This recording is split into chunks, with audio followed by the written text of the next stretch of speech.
apa kabar? Semoga semuanya dalam keadaan sehat walafiat dan tetap semangat. Senang sekali saya Panji Utama pada hari ini dapat kembali hadir membawakan podcast Nawakara. Kawan Nara yang saya banggakan, edisi kali ini kita akan membahas mengenai emergency response. Tentu kawan Nara tidak asing lagi dengan istilah emergency response atau tanggap darurat. Sering sekali kita mendengar istilah kata ini, dan hal ini sangat diperlukan di perusahaan bahkan di lingkungan masyarakat. Terlebih di wilayah yang sering terkena musibah atau bencana, namun bagaimana emergency response team Nawakara bekerja? Atau biasa kami singkat dengan ERT Nawakara. Mari kita bahas lebih lanjut. Namun sebelum itu saya kembali informasikan kepada kawan Nara semua bahwa podcast dan channel YouTube Nawakara ini kami buat dan kami dedikasikan untuk semua kawan Nara yang mau tahu seputar Nawakara. Mulai dari produk dan layanan Nawakara hingga tips and trik seputar keamanan, mulai dari keamanan perusahaan hingga keamanan pribadi. Kita akan membahas lebih luas tentang emergency response team Nawakara. Di studio telah hadir Bapak Panji Baskoro, Security Response Department Head. Apa kabar nih Pak Panji Baskoro? Alhamdulillah sehat. Gimana Pak? Luar biasa. Ini by the way nama kita sama ini Pak, sama-sama Panji ya. Jadi kayak Panji kuadrat gitu Pak. Ya, hanya beda tempat duduk aja. Beda tempat duduk, Bapak di sini, saya di sini. Luar biasa. Oke Pak Panji, sebagai pembuka nih, bisa dijelaskan nggak sih apa itu service emergency response di Nawakara? Oke, mungkin sebelum saya menjelaskan apa itu service emergency response Nawakara, mungkin agar teman-teman dari kawan Nara memahami pengertian dari servisnya itu sendiri, ya saya jelaskan mungkin pengertian dari emergency response adalah suatu kegiatan yang dilakukan secara segera untuk menangani dampak buruk dari suatu keadaan darurat. Keadaan darurat itu apa sih? Gitu. Itu yang harus kita clearkan dulu. Jadi keadaan darurat adalah suatu yang terjadi secara mendadak dan tidak terduga, dapat terjadi di mana dan kapan saja itu akan terjadi, yang pastinya akan berdampak suatu dampak negatif yang juga dapat menghentikan atau mengganggu kegiatan suatu operasional di suatu organisasi maupun perusahaan di lokasi kerja. Adapun terkait dengan service emergency response Nawakara adalah suatu produk yang kami anggap suatu produk inovasi ya. Di Nawakara juga kan one stop solution. Itu produk ini adalah suatu produk dalam bidang penyelamatan bencana alam atau kecelakaan kerja dalam suatu perusahaan. Saat ini pelayanan yang dapat Nawakara berikan saat ini ada 3. Yang pertama itu adalah dedicated manpower, yaitu Nawakara menyiapkan tenaga terlatih untuk tim ERT atau ERT Nawakara itu sendiri yang ditempatkan pada suatu lokasi kerja atau perusahaan di mana orang tersebut dapat ditempatkan lokasi tersebut. Atau Nawakara juga bisa melakukan pelatihan terhadap perusahaan untuk membangun suatu manpower di dalam lokasi perusahaan tersebut. Yang terutama terkait dengan ERT ini sendiri. Siap. Ya, yang kedua adalah penyiapan suatu peralatan emergensi atau equipment yang di sini Nawakara dapat menyediakan peralatan kebutuhan emergensi sesuai dengan standar yang sudah ditetapkan. Perlu diketahui bahwa peralatan-peralatan itu boleh dibilang terbilang tidak murah, namun sehingga perusahaan itu yang membutuhkan itu dapat berhubungan atau berkomunikasi dengan tim sales Nawakara terkait. Yang jelas adalah terkait dengan skema pembayaran yang sudah disepakati. Yang terakhir 3 itu adalah evakuasi returner. Ini adalah suatu pelayanan evakuasi yang selama 24/7, artinya itu selama 24 jam. Pelayanan ini dapat dilakukan dengan menghubungi cost center kami di Nawakara itu. Pelayanan tersebut bisa berupa suatu evakuasi port to port yang terkena bencana atau terdampak dari bencana itu sendiri. Di mana saat ini teman-teman dari ERT Nawakara atau volunteer-volunteer Nawakara itu sudah tersebar di sebagian besar wilayah Indonesia yang dapat kita layani secara teman-teman yang sudah terlatih untuk melakukan kegiatan pelayanan tersebut. Luar biasa sekali. Oke Pak, next nih Pak. Kenapa emergency response team ini sangat penting bagi sebuah organisasi, terutama dalam menghadapi situasi darurat yang tentunya tidak terduga kan, kita tahu itu. Ya, kalau untuk seberapa penting, yang jelas itu sangat penting. Kenapa itu emergensi dibilang sangat penting dalam suatu organisasi atau suatu perusahaan? Ya, karena emergency response itu memainkan peran kunci dalam memastikan keselamatan. Ini penting sekali karena keselamatan karyawan. Yang kedua adalah perlindungan aset dan keberlangsungan dari operasional itu sendiri dalam menghadapi suatu situasi darurat. Mengapa itu penting? Karena mungkin ini bisa kita sampaikan bahwa dalam suatu kegiatan tersebut dia harus tanggap dan cepat terhadap suatu situasi darurat. IRT ini dirancang untuk merespon situasi darurat yang cepat dan efektif, seperti contohnya adalah kebakaran, gempa bumi, atau tumpahan dalam suatu perusahaan, tumpahan-tumpahan bahan-bahan kimia yang sangat berbahaya, sehingga teman-teman dari IRT itu dapat merespon untuk mengurangi dampak buruk dari kejadian tersebut. Yang kedua adalah mungkin melindungi keselamatan dari karyawan itu sendiri atau pengunjung atau tamu yang datang ke dalam perusahaan atau organisasi, sehingga IRT itu dapat memastikan bahwa semua orang yang di lokasi tersebut memiliki panduan atau bantuan dalam melakukan evakuasi yang dengan aman. Yang terpenting adalah tim IRT dilatih untuk menangani berbagai kondisi darurat sehingga dapat membantu mengurangi resiko atau cedera atau sampai dengan kematian. Berarti memang harus fast response sekali Pak, ya, kalau dalam bencana ini ya. Mungkin buat saya itu masih ada beberapa lagi Pak Panji ya, itu mencegah kerugian materi atau aset selain melindungi manusia tadi ya. IRT juga bertugas meminimal kerugian dari aset yang tadi saya sampaikan atau properti yang melalui beberapa langkah-langkah pencegahan atau mitigasi selama situasi darurat. Yang terakhir mungkin kepatuhan terhadap peraturan.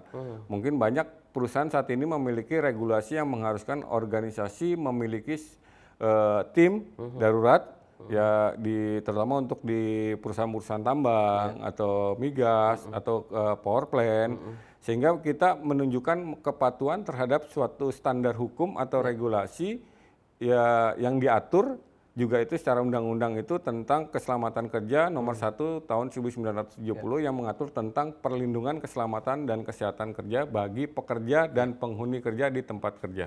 Oke, ini menjadi perhatian penting Pak ya bagi organisasi atau perusahaan, karena yang namanya musibah atau bencana itu kan nggak ada di dalam kalender tentunya ya. Apa aja bisa terjadi. Jadi kita harus tentunya selalu waspada dan menyiapkan segala sesuatunya dengan baik agar tidak menimbulkan kerugian ya Pak ya, kerugian yang besar. Nah, lalu bagaimana cara menyusun nih Pak rencana darurat yang efektif dan komprehensif bagi tim IRT?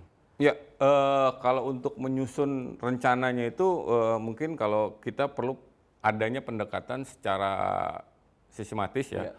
Yang pertama mungkin adalah suatu pendekatan secara preventif, itu tindakan pencegahan yang dilakukan untuk menghindari atau mengurangi resiko terjadi suatu bencana atau kejadian yang tidak diinginkan, di mana kita itu bisa mengeliminasi atau meminimalisasi peluang terjadinya bahaya. Contohnya dalam preventif itu adalah pemasangan alat deteksi kebakaran, terus melakukan inspeksi peralatan, apakah peralatan ini masih dapat layak digunakan atau tidak, atau kita mengadakan suatu sharing atau pelatihan tentang keselamatan kerja untuk karyawan. Yang kedua adalah kita secara ininya adalah melakukan pre-preventive. Langkah yang dilakukan adalah untuk mempersiapkan diri dalam menghadapi kemungkinan terjadinya suatu bencana atau keadaan darurat. Tujuannya apa? Ya kembali lagi tujuannya memastikan respon itu dilakukan secara cepat dan tepat serta efektif jika terjadi suatu bahaya. Misalnya kita contohnya adalah mengadakan simulasi evakuasi bencana apa di perusahaan, mungkin kebakaran atau banjir atau gempa bumi, sesuaikan dengan kondisi dan lokasi organisasi atau perusahaan tersebut. Yang ketiga itu mungkin bentuknya adalah respon, yaitu tindakan yang dilakukan secara langsung ketika bencana atau keadaan darurat terjadi. Dampaknya tetap sama, itu mengurangi atau melindungi dari manusia serta aset dari perusahaan tersebut. Yaitu tujuannya menangani suatu situasi darurat secara cepat menyelamatkan nyawa dan minimalisir kerugian. Kembali saya tekankan adalah menyelamatkan nyawa, melindungi aset, dan seterusnya. Contoh bagaimana kita dengan respon cepat melakukan evakuasi karyawan dalam suatu gedung, misalnya saat terjadi kebakaran atau gempa bumi. Yang terakhir mungkin itu adalah mitigasi terkait dengan hal yang tadi ditanyakan adalah upaya untuk mengurangi dampak atau konsekuensi dari bencana kejadian yang berbahaya, baik sebelum maupun sesudah kejadian terjadi agar dapat meminimalis kerugian secara jangka panjang akibat dari bahaya ataupun keadaan darurat tersebut. Contohnya mungkin kalau di perusahaan itu penataan, misalnya kalau banjir ya, penataan saluran air untuk mencegah terjadinya suatu banjir jika saluran itu dapat tersalurkan air ke tempat yang lebih atau ke sungai atau ke lokasi-lokasi yang sudah ditentukan dalam bentuk perusahaan itu sendiri. Yang contohnya yang kedua itu adalah mungkin kita melakukan sharing kepengetahuan tadi yang sudah saya sampaikan sebelumnya kepada karyawan tentang bahaya dan potensi terkait dengan bahaya lingkungan kerja dan cara kita untuk melaksanakan itu. Oke. Tadi kalau banjir berarti bawa perahu karet ya Pak? Berarti Ya, punya banjir perahu karet sendiri yang gede itu ya? karet. Oke Pak. Ini saya mau tanya lagi, apa saja yang menjadi ruang lingkup SOP dari Emergency Response Team yang harus dilakukan saat terjadi kejadian darurat nih? Ya. Kalau ruang lingkupnya mungkin agak panjang ya Pak Panji terkait dengan hal tersebut, tapi kita coba bangun dalam part-partnya, yaitu kita lakukan secara langkah-langkahnya. Ada beberapa langkah yang harus dilakukan, yang kembali tadi tujuannya memastikan dari tim ERT atau respon itu bisa dilakukan secara cepat, terorganisasi dan efektif.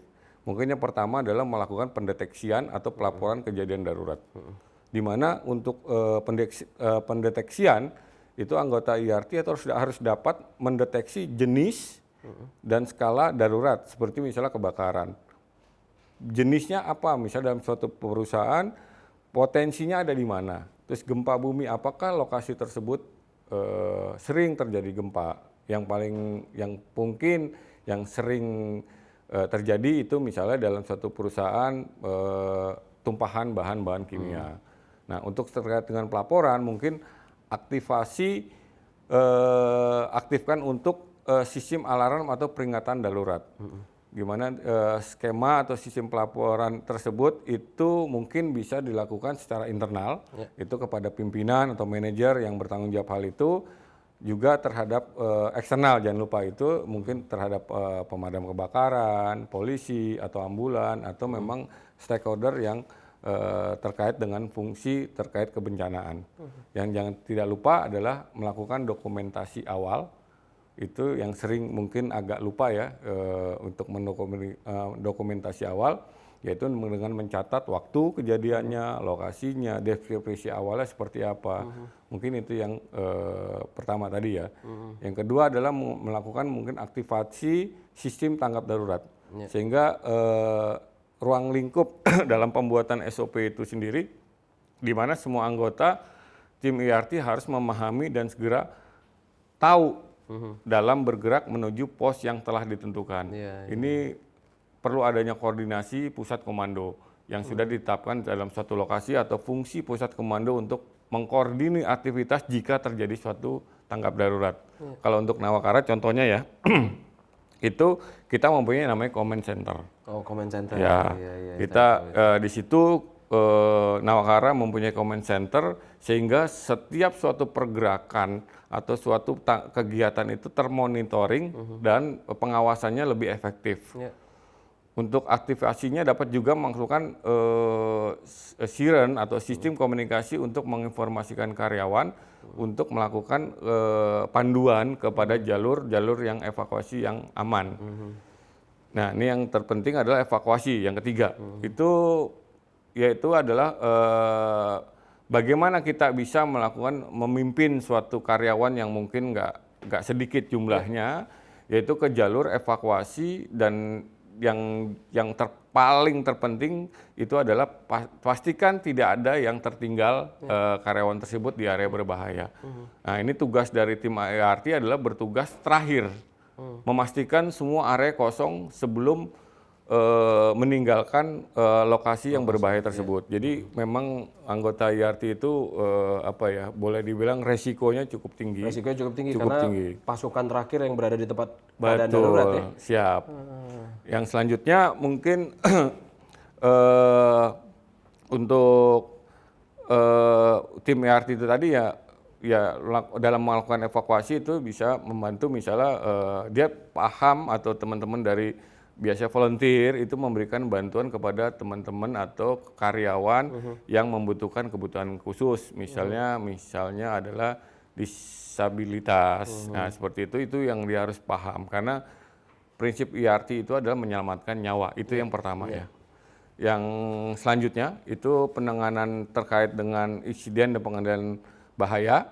Ruang lingkup atau SOP yang harus dipahami adalah bagaimana kita melakukan tindakan langsung guna melakukan penanganan insiden atau pengendalian bahaya. Yang pertama mungkin gunakan alat pemadam kebakaran untuk mengendalikan api kecil. Di sini teman-teman IART juga harus memahami tindakan langsung sebelum terjadi yang lebih besar, misal kebakaran ataupun tumpahan bahan kimia sebelum melebar kemana, dia harus tahu, memahami melakukan evakuasi tersebut.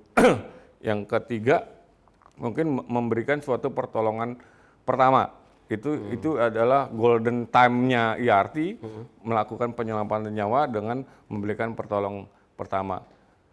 Yang mungkin itu yang utama yang tadi saya jelaskan, itu yang selanjutnya adalah melakukan identifikasi bahaya sekunder.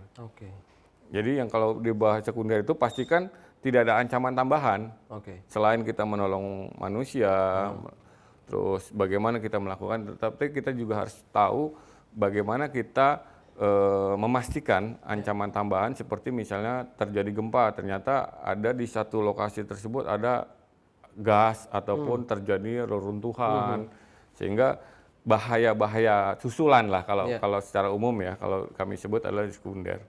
Selanjutnya untuk dalam pembuatan ruang lingkup atau pembuatan SOP itu untuk pertolongan dan perawatan medis misalnya itu harus kita juga tahu bagaimana pembuatan SOP tersebut.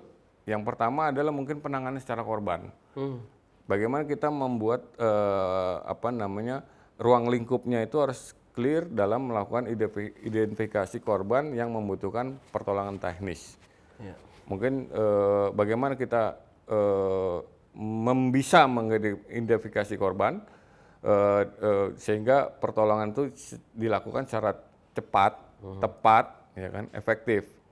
Yang kedua itu misalnya contoh dalam melakukan pertolongan pertama, itu kita bisa sebut adalah resusitasi jantung paru atau RGP yang kita kenal atau CPR. Itu penanganan bagaimana kita melakukan itu jika memang itu diperlukan dalam melakukan pertolongan pertama tadi. Yang dalam evakuasi medis, misalnya evakuasi medis itu bagaimana kita melakukan koordinasi terhadap tim eksternal tadi, contoh ambulan, kita menyiapkan ambulan, dan kita juga tahu bagaimana kita jalur-jalur mana yang harus kita lalui, terus kita dalam melakukan membawa korban, memastikan bahwa jalur itu adalah bebas hambatan. Yang selanjutnya untuk ruang lingkup secara dokumentasi, SOP yang harus dibuatkan itu adalah dokumentasi dan pelaporan. Ya, tadi di awal saya sebutkan dokumen awal, pencatatan waktu dan segala macamnya itu. Dokumen waktu itu penting bagi bagi tim untuk melakukan pencatatan waktu yang dilakukan dan jumlah itu secara detail, sehingga tindakan apa yang harus dilakukan, terus jumlah tadi korbannya, kerusakan kita estimasi berapa dan segala macam. Karena fungsi itu untuk dokumentasi adalah untuk menyimpan suatu informasi, gunanya untuk kita melakukan evaluasi atau revisi. Misalnya SOP yang sudah dilakukan seperti ini ternyata perlu adanya diupdate atau perlu adanya revisi atau evaluasi untuk kedepannya untuk sehingga hal-hal tersebut bisa meminimalis kejadian-kejadian yang tanggap secara darurat.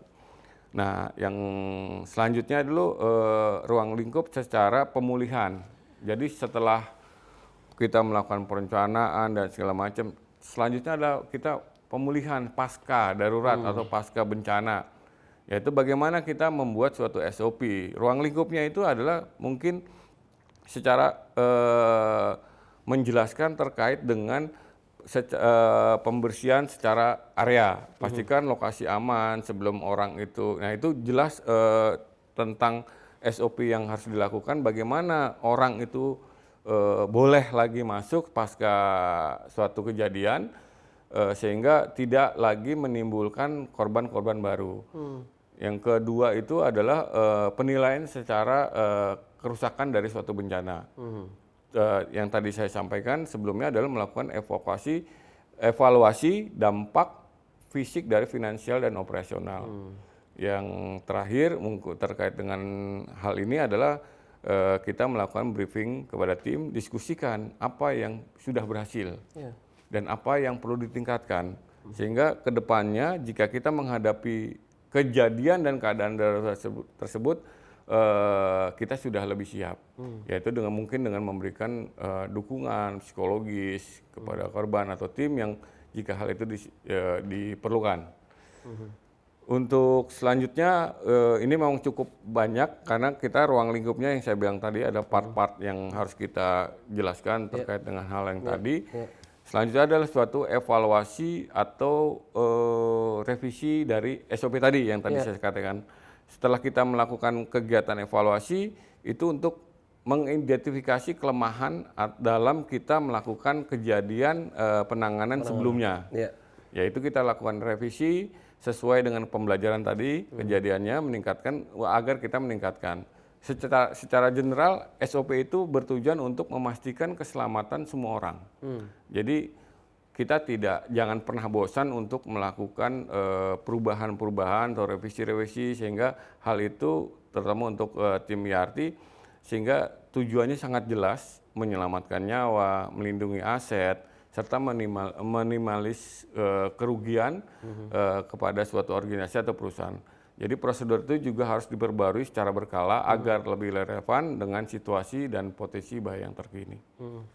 Jadi memang intinya adalah identifikasi lokasi itu penting Pak ya. Betul. Terus juga tadi mengenai waktu, bagaimana dalam penyelamatan. Siap. Dan kita terus melakukan evaluasi.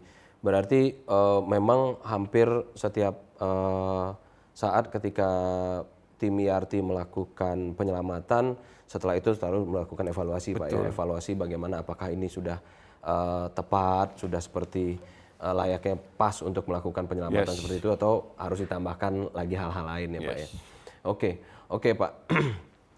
Belum lama nih Pak, saya dengar IRT Nawakara mendapatkan awarding dari salah satu media nasional dengan kategori Best Employee Volunteer dan Best Creative Philanthropy ya. Nah, ini menarik Pak untuk dibahas karena sepanjang IRT Nawakara berdiri sejak tahun 2021 ya. Ini penghargaan pertama kali yang diterima, betul ya Pak ya? Dan sekaligus 2 kategori. Wah luar biasa. Nah ini Pak, apa yang dilakukan tim IRT Nawakara pada program ini? Alhamdulillah Pak Panji dalam hal ini adalah suatu mungkin kalau saya bilang adalah bentuk suatu pengakuan ya dari masyarakat ataupun media ataupun publish terkait dengan program yang dilakukan dari CSR dari Nawakara, Korkom dalam ini memberikan kontribusi kita terhadap masyarakat itu kita juga bisa berperan serta kepada masyarakat atau sekitar perusahaan ataupun proyek kami yang ada di lokasi berbagai macam wilayah di Indonesia. Adapun yang kami lakukan itu adalah menjalin suatu komunikasi secara dan menjalin komunikasi serta memberikan suatu edukasi kepada ini contohnya ya yang kita lakukan adalah memberikan satu komunikasi dan edukasi tadi terkait kepada salah satu sekolah yang ada di Jakarta, sekolah menengah atas di Jakarta ya itu tentang pengetahuan penyelamatan, bagaimana melakukan penyelamatan dalam air, atau kita lebih kenal water rescue. Kenapa kita berikan partnya itu? Karena kami melihat sekolah tersebut itu dikelilingi oleh pemukiman masyarakat yang sering dilanda banjir. Oh, oke. Sehingga kami anggap perlu ya memberikan pengetahuan kepada adik-adik atau siswa-siswi sekolah tersebut untuk berperan. Artinya tidak hanya kita langsung berperan, tapi kita melakukan edukasi itu kepada adik-adik sehingga mereka pun bisa berkontribusi kepada masyarakat dalam membantu penyelamatan serta pertolongan dalam air. Sedangkan untuk kegiatan lainnya, sebenarnya kita juga melakukan banyak sekali kegiatan-kegiatan tersebut. Itu kita melakukan kegiatan di sekitar proyek saat itu. Mungkin pernah dengar berita banjir di Jawa Tengah, yaitu di daerah Demak. Kita coba untuk berkolaborasi dengan regulator dalam hal ini Basarnas, BPPD, ya kan, dalam melakukan penyelamatan. Di sini teman-teman melakukan pertolongan ataupun melakukan evakuasi terhadap masyarakat terkait dengan banjir besar yang saat itu di awal bulan Maret itu di tahun ini kan, di awal tahun 2024 ya itu. Jadi kegiatan tersebut merupakan suatu kegiatan yang benar-benar kita lakukan. Kita berterima kasihlah kepada teman-teman yang ada di lokasi-lokasi proyek kami, sehingga apa mindsetnya itu terdelivery kegiatan-kegiatan terkait dengan IRT. Ya, sehingga hal itu bisa kita lakukan dan itu mendapat apresiasi juga dari teman-teman regulator dalam ini Basarnas, sehingga mereka cukup terbantu dengan kita ikut berperan serta. Yang mungkin yang terakhir itu kita juga kemarin ada di tahun 2022 itu gempa Cianjur yang cukup besar sekali. Hancur rumah-rumah itu. Ya, jadi teman-teman dari Kawanara juga cukup harus juga mengetahui lah, artinya insan Nawakara juga peduli terhadap hal-hal tersebut. Kita juga memberikan suatu bantuan sosial kepada masyarakat tersebut yang memang cukup saat itu saya sendiri cukup melihat langsung, terjun langsung bagaimana kita berkontribusi dalam penanganan hal tersebut, sehingga bantuan tersebut itu sangat-sangat besar dirasakan oleh masyarakat di waktu saat gempa Cianjur. Oke Pak, baik. Ini kalau mendengarkan tadi cerita Pak Panji Baskoro nih ya, satu kata nih Pak dari saya untuk tim IRT, keren. Terima kasih. Ya, tentunya dengan penghargaan yang didapat ini bisa terus memberikan motivasi dan konsistensi kepada tim IRT Nawakara dalam menjalankan program-program sosial baik di lingkungan perusahaan maupun masyarakat, Pak, yang dapat memberikan dampak positif lebih besar lagi. Oke, selanjutnya yang saya ingin tanyakan tidak kalah penting nih, Pak. Perjalanan IRT Nawakara bisa dibilang belum terlalu lama lah ya, Pak, ya, 2021 ya. 3-4 tahun inilah. Tetapi ya kita ketahui bahwa IRT Nawakara ini sudah membuktikan kehadirannya dengan memberikan banyak efek positif. Tidak hanya untuk klien Nawakara, tapi juga masyarakat sekitar. Nah, sebagai bukti kehadirannya dari capable di bidangnya nih Pak, IRT Nawakara menjadi salah satu BUJP yang mendapatkan surat rekomendasi dari Basarnas ya Pak ya, untuk pertolongan dan pencarian. Bisa dijelaskan nggak Pak terkait hal tersebut? Ya, mungkin sampai saat ini ya, Nawakara masih jadi satu-satunya BUJP ya, yang mendapatkan rekomendasi dari Basarnas, untuk kegiatan-kegiatan yang sifatnya secara formal ya. Basarnas mengakui hal itu dalam bentuk surat rekomendasi bahwa teman-teman dari Nawakara, khususnya teman-teman dari IRT Nawakara itu, mereka itu bisa dibilang terlatih, ya kan, berkompetensi dalam melakukan kegiatan-kegiatan penyelamatan, karena penyelamatan ini kan tidak sembarang. Iya betul. Ya kan, artinya kami juga ini adalah jalinan kami atau komunikasi intens kami kepada regulator dalam hal ini Basarnas, mungkin kedepannya itu akan melakukan ke BNPB dan segala macam. Nah itu kita ketahui ya, perlu juga diketahui oleh teman-teman dari Kawanara bahwasanya Nawakara itu kan secara regulasi itu kita taat sekali ya, secara hukumnya. Ya itu makanya kita melakukan kegiatan itu ada dasarnya secara undang-undang pun sudah ada di peraturan pemerintah nomor 21 itu tahun 2017 itu tentang pembinaan potensi dan pencarian pertolongan pertama, di mana Badan Nasional Pencarian dan Pertolongan dalam hal ini Basarnas itu dalam menyelesaikan sharing pengetahuan itu dapat dilakukan sebagaimana dimaksud, itu dapat bekerja sama kepada setiap orang atau instansi itu secara dasar pembinaannya dalam pembinaan potensi atau kita lebih dikenal itu adalah relawan ya, kita sebut relawan. Nah, itu secara peraturan pemerintah. Secara undang-undang lebih tinggi lagi itu di nomor 29 tahun 2024 tentang pencarian dan pertolongan pertama, itu kalau nggak salah itu di pasal 81 itu dia menyampaikan berbunyi peran serta masyarakat dalam melakukan pencarian dan pertolongan itu bisa dilakukan secara kelompok, ya, perorangan, kelompok, organisasi, profesi, dan badan usaha dan atau organisasi masyarakat. Ini yang menjadi dasarnya kita dalam melakukan kegiatan-kegiatan tersebut. Nah, di samping dari secara teknis operasionalnya, dari sisi ketenaga kerjaan kita juga punya dasarnya itu tentang keputusan Menteri Tenaga Kerja nomor 186 tahun 1999 tentang unit penanggulangan kebakaran di tempat kerja. Jadi dasar-dasar itu Nawakara melakukan kegiatan-kegiatan apa yang sudah dilakukan terkait dengan emergency response team.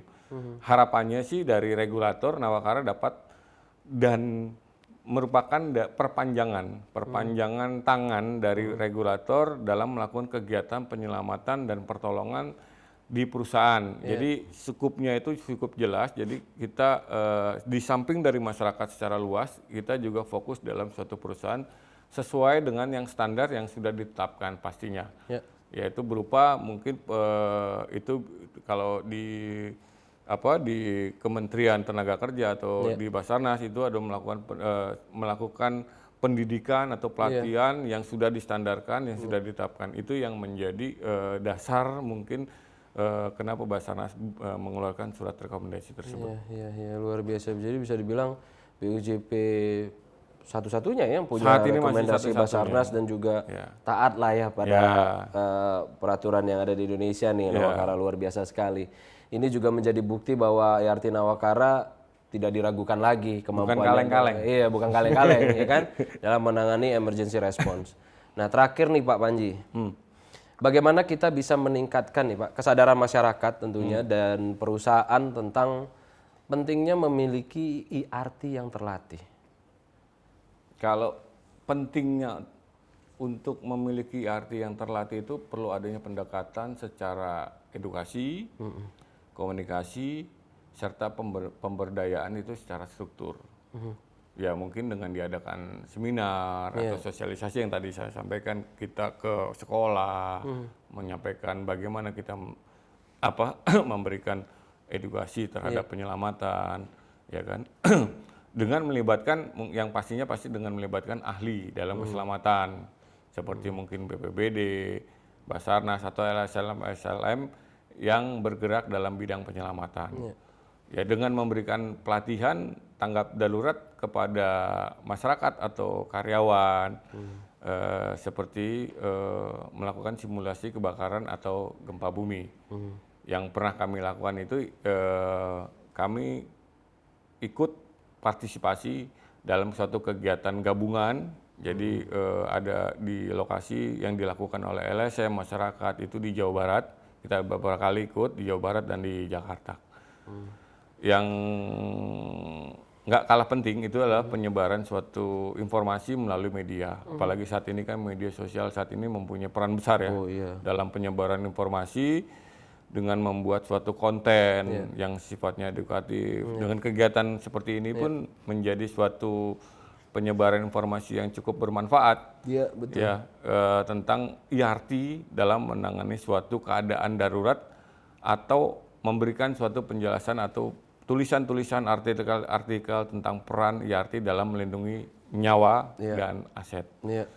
Yang mungkin yang lebih tinggi yang lebih lanjut lagi adalah mengadakan suatu pameran keselamatan. Mungkin ini juga masih jarang ya, yaitu menyediakan pameran keselamatan itu memperlihatkan bagaimana peralatan emergensi atau keadaan darurat terkait dengan teknologi terkini pastinya yang pada era saat ini adalah era digitalisasi, sehingga masyarakat dan perusahaan memahami perkembangan teknologi di bidang keselamatan, dan yang terpenting adalah tahu bagaimana penggunaan peralatan tersebut.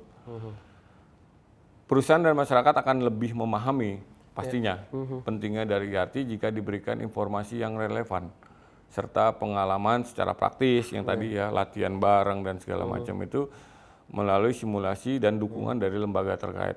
Hal ini yang mungkin dapat menciptakan suatu budaya kesiapsiagaan yang lebih baik di semua lapisan. Oke, Pak Panji.